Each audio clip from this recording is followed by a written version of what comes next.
Al-Quran untuk dibaca dipahami. Ini baca, habis selesai baca, dicium. Untuk apa dicium? Untuk apa dicium? Enggak ada contoh dari Rasulullah. Ta'zim kepada Quran. Boleh. Imam Suyuti menjelaskan. Mencium Quran. Setelah membaca Quran, kita cium. Boleh. Mana dalilnya? Itu athar. Siapa? Ikrimah bin Abi Jahlin. Diciumnya Al-Quran. Ada Al-Quran, dicium. Dicium beliau macam tu dia.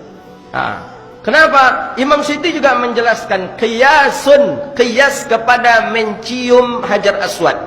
Hajar Aswad kenapa kita cium? Karena memang Hajar Aswad ni mulia, dia batu daripada surga.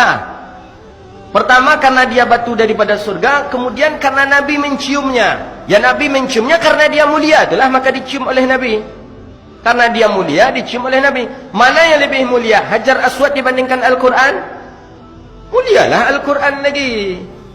Jauh lebih mulia Al-Quran. Maka mencium Al-Quran ni, hukumnya boleh, sunnah dia. Tapi jangan mencium aja dibaca.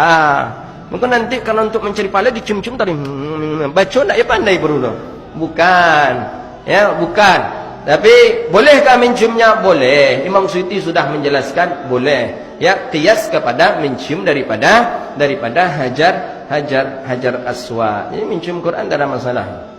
Maka ada kata salah seorang dai kita, ada 3 yang ketika merabanya dan menciumnya Allah beri pahala.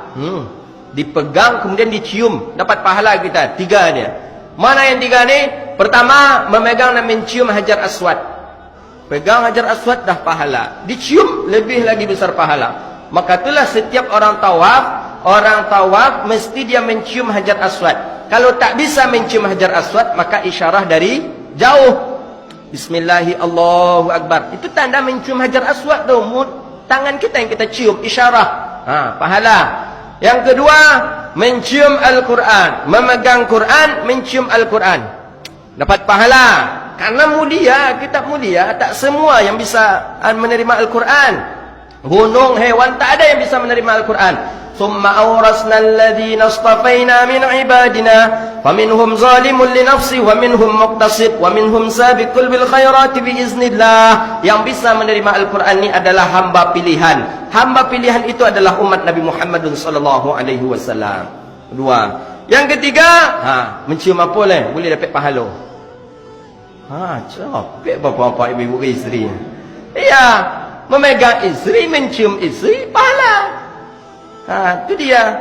Oh, berarti tanda mulia anda. Bukan. Dia karena romantis itulah. Sunnah dia, berpahala dia. Walaupun isteri itu macam Hajar Aswad, Ustaz. Walaupun isteri itu macam Hajar